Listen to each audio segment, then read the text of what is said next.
Well, if you have any doubts how radical ISIS is, whether you're on the left or the right, Iraq's ambassador to the UN claiming that the terror group is now harvesting human organs as a way to finance its operations and executing doctors who refuse to participate. To terror analyst Walid Faris. Walid, wow, if that's so, this is just sort of confirming the butchery of what's going on here. What do you think? We're moving into strange territory. I mean, for all the jihadist movement that we saw in the past 25 years and even before that, we haven't seen any mutant jihad like the one of ISIS. They are out of control. The way they slaughter the 21 cops, the way they're burning Kurdish fighters and ethnic cleansing Yazidis is out of any war book of even the jihadists. So it is becoming a serious problem, not just a geopolitical problem, it's a genocidal problem. But are they running out of money, Walid? I mean, when you're trafficking in human organs, then obviously that you've tapped out the oil money and whatever other money you were getting from ransoms and holding hostages, the very few seem to pay you for. So now you're entering a whole new kind of gruesome universe here. First of all, if this is verifiable, and second, if it is, then it's not that they're running out of money, therefore they're going to sell organs. The more the money, the better it is. They are capitalists in that sense, so they keep adding. And in a few weeks from now, a few months from now, they will improvise. They will create more ways to bank and cash. Do you think, at first I remember was a top administration official that said around Christmas time that there are probably no more than a few hundred ISIS recruits around the region, and I think by extension he was saying the world. How many do you think there are now, especially if they set their sights on Libya, et cetera? What do you think? First of all, my assessment is that the administration is not even able to determine how many they are because of your previous discussion with the Congresswoman. They don't want to look at the ideology. And only identifying the ideology would tell us how large is that pool. Because if you give me the narrative of this ideology, and I would monitor the groups and militants working with this narrative, I would know this is mathematical. In any event, we're not talking about hundreds.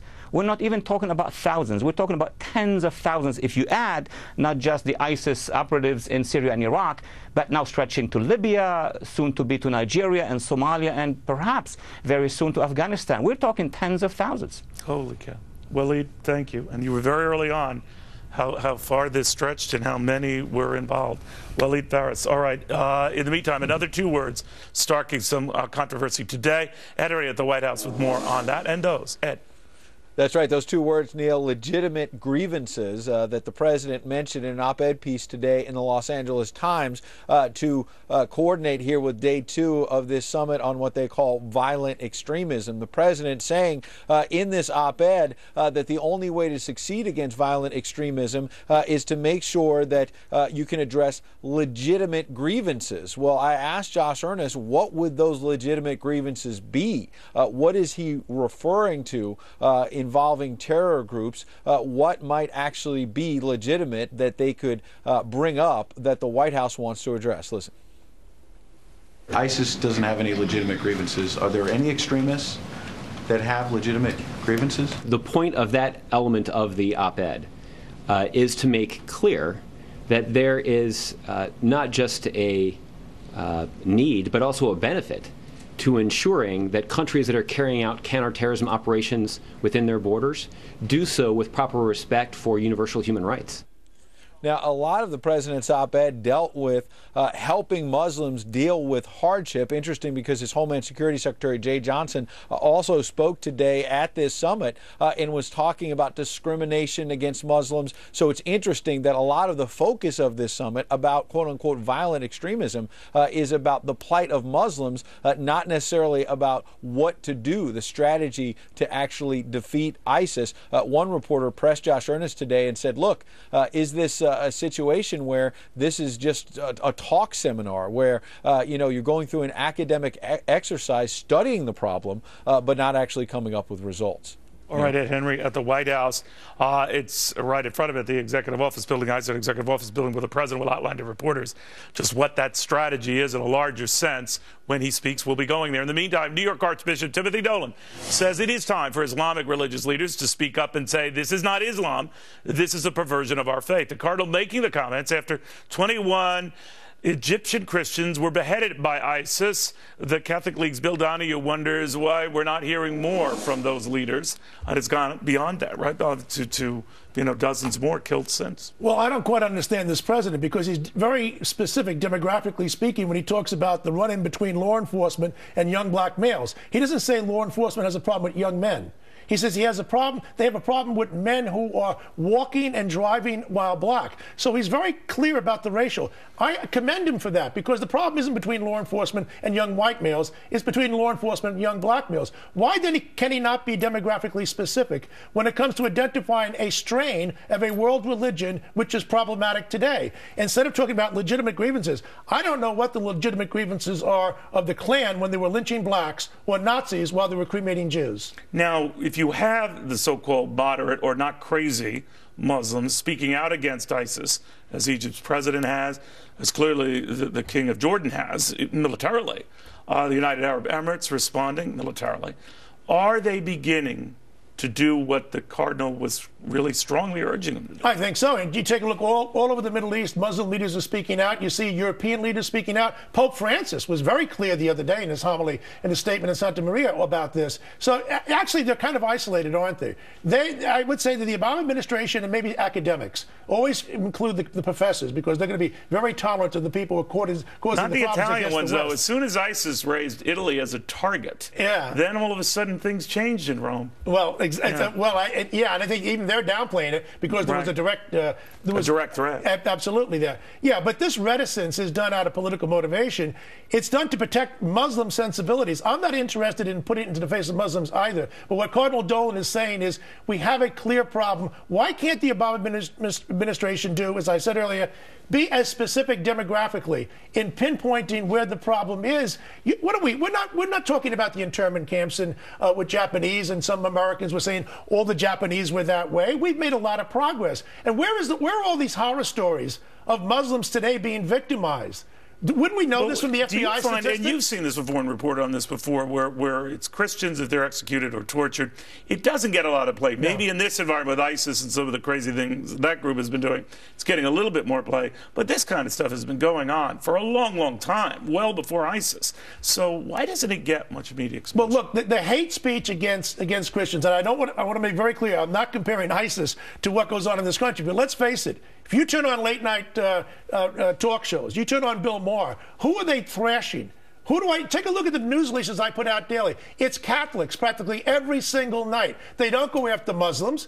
They don't go after other Jews, and I'm not asking them to do so to get equal Well, what time. do you want to hear out of the president? But He's going to speak in less than 2 minutes. I would say we have a problem of hate speech in this country and a nonviolent expression, and we have a problem with hate speech and a violent expression coming from a strain of Islam. What I said, I think, is absolutely correct. I think the president knows it too, but he lacks the fortitude that I think a man of his stature should have. Do you think that when he was mentioning not too long ago this notion that much has been done, horrible things have been done in the name of Jesus, in the name of Christianity, I've wondered why he didn't take the next leap to say, and in the name of Allah as well? It was just that he focused on that. Well, I mean, look, I think his sensitivity and protecting Muslims, I think in one hand, it's a little bit like George W. Bush, but it's gone way beyond that. We don't want to engage in this kind of hatred against people because they're Muslims. But well, then why flip it around and get the hatred going against Christians? Yeah. Well, we always seem to be fair game. He had to go back 1,000 years to talk about the Crusades, and we went through that, and Inquisitions and other black legends. So, you think he should correct that here in this venue? I think he should correct it daily and start in by talking about we've had a lot of problems with different religions, including Islam. And when you only pick on my religion, and this is Ash Wednesday, it's a day of penance, maybe the penance ought to begin with him. Is there a sense that the president isn't responding this urgently, whether he sees it as a restricted, small religious battle among some crazies, but he doesn't elevate it to the next level? Is he doing that because he doesn't want to engage a whole global religious jihad or war? I'm trying to give every benefit of the doubt. What do you think? Look, he doesn't want to inflame the worst appetites of hatred in this country. But we're already inflamed, right? Everybody's inflamed. Exactly. But look at what they put out today, talking about legitimate grievances, talking about the human rights protections. Of course, we have to be concerned about human rights protections. But just like that woman the other day in the State Department, she said it was a lack of jobs. It was the Catholic League will have a big sign out there, jobs available, anybody come get it. You know what was insulting about that, Bill? I mean, Greece has a very high unemployment rate, Italy a high unemployment rate, and yet I've never seen them going around beheading people. No. So I think that demeans those who are economically hard on, that they will resort to this type of behavior. Well, besides, she's wrong also. They do have a job. It's called killing Christians and Jews. And by the way, more than half the 9/11 hijackers came from families who were millionaires. So money is not the issue, and job is not the issue. The same with Mao, the same with Castro. You don't get the low people, you don't get the ones at the bottom. So what is driving this group? You got to say if it's a religious fixation or maddening. It's another expression of left politics. Today, hyped in the form of political correctness. There's a long strain of this. You follow left-wing politics and intellectual thought, you'll see a direct line on this thing. Political correctness was invented by the hard left. I don't mean by liberals. And this president is not a liberal. That's interesting. Now, the president, of course, has been reluctant to use that Islamic extremist term. We had a Democratic congresswoman, served in the military, signed up shortly after 9/11, who did, and has no problem using that. What did you think of the Attorney General's comments to say much to the effect, this is a Fox fixation? Well, of course, the Fox is the ultimate whipping boy of the people in the White House and the people in academia. And do you notice that every single turning point where there's been a trouble with the health care law, with his executive orders on immigration, it's always a sideline battle to go against Fox and try to get the argument off? Well, I mean, CNN is not exactly doing well, and I don't know anybody who watches MSNBC. But CNN is addressing these issues. Well, I don't know about maybe they'll get a little better. Yeah. All right, so you want to hear the president address these words. He's not going to address these words. He's got representatives from 60 different nations, 36 different religious groups. They're all apparently in sync on dealing with murderous thugs, just not calling them Muslim extremists, Islamic extremists. Well, when little boys and girls play dress up and we have Halloween, we expect that, and that's cute. When grown adults play pretend, that's something serious and it's pathological. All right. You're going to be there a little bit doubtful what you're going to hear out of the president, then I take it. I don't think this guy's going to change at all. I can't wait for him to get out. No, well, okay, Bill Donahue, that's his legend message for today. Colonel Tony Shaffer joins us right now. We're waiting to hear from the president. Colonel, what do you want to hear out of the Commander-in-Chief? I want to hear that he's finally defining the enemy for what it is. Look, Neil, this is totally insane. I've been in contact with my Muslim friends. I've mentioned before the Association of British Muslims in England. They are aghast that we can't name a very specific element of their religion as the enemy when they name that element is their enemy. They are every day fighting to prevent ISIS from recruiting members of the Muslim faith from London to go fight for ISIS. So why can't we do that? It's just totally insane. But what so did you make of the Attorney? Message. I'm sorry, Colonel, but what did you make of the Attorney General's view that we're so busy wondering what to call them that we don't really put the attention on just defeating them? I'm paraphrasing here, but that was kind of what he was saying. No, the policy is to not defeat them. It doesn't care what you call them. I mean, let's go, for example, right to the heart of things. Right now in Iraq, where we have our Marines at this one Air Force base, look, we're not doing everything to protect them. All around the base is ISIS. So if they're not willing to protect our own folks with what's necessary, it's not about what you're calling it. Thank you. If you can hang around, my friend, the President of the United States is finally going to outline how we deal with this violent extremism. You know, he's not calling it Muslim extremism, Islamic extremism. Let's see.